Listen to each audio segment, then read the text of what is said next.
வணக்கம் நண்பர்களே, பணம் கதை சேனலுக்கு உங்களை வரவேற்கிறேன். ரொம்ப சிக்கலான நிதி விஷயங்களை கூட நாம இங்க ரொம்ப சிம்பிளா உடைச்சு பேசிடுவோம். ஆனா இன்னைக்கு நம்ம கொஞ்சம் வித்தியாசமான ஒரு கோணத்துல பார்க்க போறோம். அதாவது உங்க ஆரோக்கியத்துக்கும் உங்க பேங்க் பேலன்ஸ்க்கும் ஒரு ரகசிய தொடர்பு இருக்கு. வாங்க அந்த ரகசியத்தை இன்னைக்கு வெளிச்சத்துக்கு கொண்டு வருவோம். ஒரு நிமிஷம். இந்த பர்கர் விலை 250 ரூபாய் தான் நினைக்கிறீங்களா? என்னடா இவன் இப்படி கேட்கறான்னு பாக்குறீங்களா? இதோட உண்மையான விலை 5 லட்சம் ரூபாய்னு சொன்னா என்ன சொல்லுவீங்க? ஃபாரன்சிக் ஃபைனான்ஸ்ல நம்ம பில்ல பாக்குறதில்ல. அடுத்த 40 வருஷத்துல இந்த ஒரு பர்கர் உங்க வாழ்க்கையில என்ன மாதிரியான ஒரு கூட்டு விளைவை ஏற்படுத்துதுன்னு தான் பார்ப்போம். அதுக்கு பேர் தான் ஹெல்த் வெல்த் கோரிலேஷன்.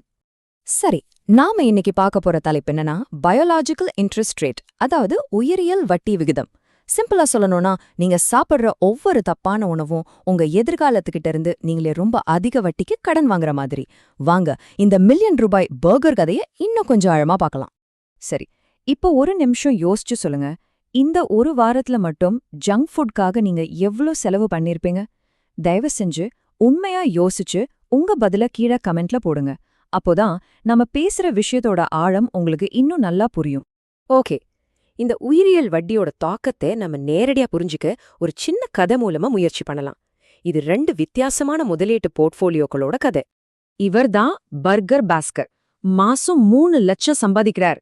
இவரோட தாரக மந்திரம் என்னன்னா, நேரம் தான் பணம், அதனால சமைக்கிற நேரத்தை மிச்சம் பண்றேன்னு சொல்லி ஜங்க் ஃபுட் சாப்பிடுறாரு. இப்போ இவரை பாருங்க, இவர்தான் சாலட் செல்வம். பாஸ்கர்ல பாதி தான் சம்பளம். ஆனா அவரோட தத்துவம் வேற.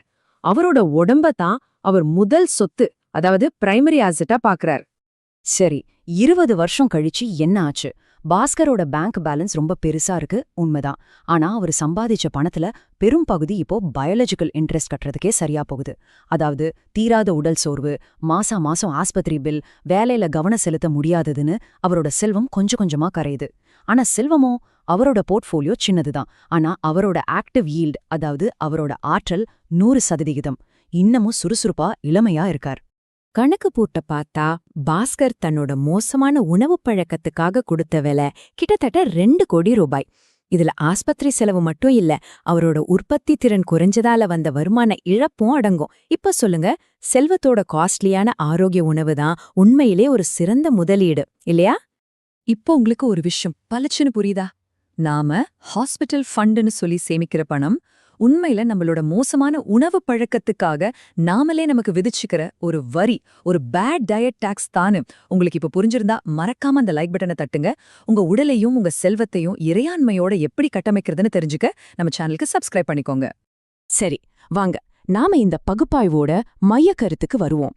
இந்த பயாலஜிக்கல் இன்ட்ரெஸ்ட் ரேட் அப்படின்னா என்னன்னு இன்னும் ஆழமா பார்க்கலாம். ரொம்ப சிம்பிள். உயிரியல் வட்டி விகிதம்ங்கிறது நாம எடுக்கிற தப்பான ஆரோக்கிய முடிவுகளால நமக்கு வர்ற கூட்டுச் செலவு. இதுல உடல் சோர்வு, மருத்துவ பில்கள், வேலையில கவனம் சிதறதுன்னு எல்லாமே அடங்கும். ஒரு விஷயத்த புரிஞ்சுக்கோங்க, மோசமான ஆரோக்கியம்ங்கிறது ஒரு துரதிர்ஷ்டம் இல்ல, அது ஒரு கடன். நாளுக்கு நாள் வளர்ந்துகிட்டே போற ஒரு கடன். ரொம்ப ஆழமான ஒரு மேற்கோள் இருக்கு.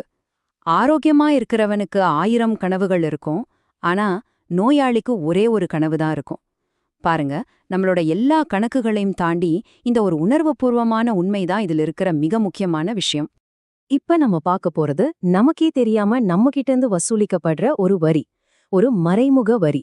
ஆனா சுவாரஸ்யமான விஷயம் என்னன்னா, இந்த வரிய நாம சாய்ஸ் இருந்துச்சுன்னா கட்டாம தவிர்க்கவும் முடியும். அது எப்படின்னு பாப்போம். இந்த சார்ட்டர் ரொம்ப கவனமா பாருங்க.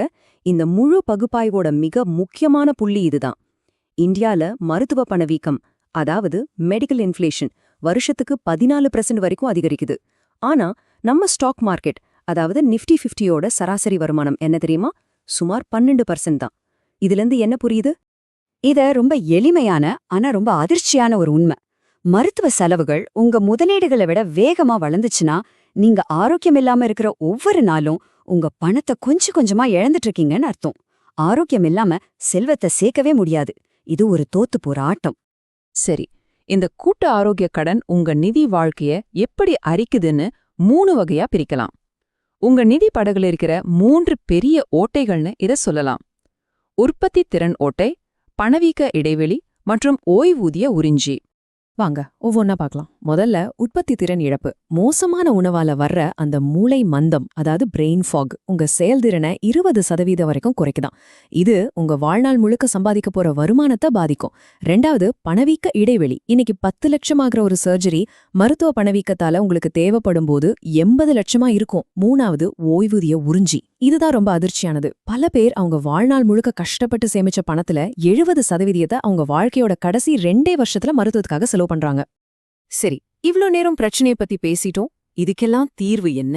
நம்ம சிந்தனை முறையை எப்படி மாத்துறதுன்னு இப்ப பார்க்கலாம். இது உங்க உயிர் சக்தியில முதலீடு செய்வது பற்றியது. இந்த ஒரு வரிய நல்ல மனசுல பதிய வச்சுக்கோங்க. உள்ளே நிம்மதியா வாழ முடியாத அளவுக்கு உடம்பு சரியில்லாம போக போகுதுன்னா அப்புறம் எதுக்கு ஒரு பெரிய மாளிகைய கட்டணும்? யோசிச்சு பாருங்க. இது உங்க வாழ்க்கையோட முன்னுரிமைகளை மறுபரிசீலனை செய்ய வேண்டிய நேரம். சரி, இந்த பகுப்பாய்வோட இறுதி கேள்விக்கு வருவோம். இது ஒரு சவால். ஒருவேளை உங்க 80வது வயசுல ஆரோக்கியமான ஒரு 10 வருட வாழ்க்கைய விலைக்கு வாங்க முடியும்னு ஒரு வாய்ப்பு கிடைச்சா, அதுக்காக இப்போ இந்த நிமிஷம் நீங்க எவ்வளவு பணம் கொடுக்க தயாரா இருப்பீங்க? யோசிச்சு உங்க பதில அந்த விலைய கீழே கமெண்ட்ல சொல்லுங்க. நீங்க உங்க உடலுங்கிற இந்த முக்கியமான போர்ட்ஃபோலியோல முதலீடு செய்ய தயார்னு முடிவு பண்ணிட்டீங்கன்னா உங்க கமெண்ட்ல வைட்டாலிட்டிங்கிற வார்த்தையை சேருங்க. நம்ம சேனலுக்கு மறக்காம சப்ஸ்கிரைப் பண்ணிடுங்க.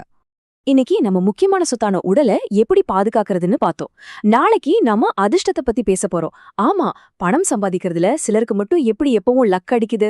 அதிர்ஷ்டங்கிறது உண்மையிலே எதேச்சியானதா, இல்ல அதுக்கும் ஒரு அல்கோரிதம் இருக்கா? நாளைக்கு நாம அதிர்ஷ்டத்தின் அல்கோரிதம் தலைப்புல இத அலச போறோம். கண்டிப்பா பாருங்க. நாளை சந்திப்போம்.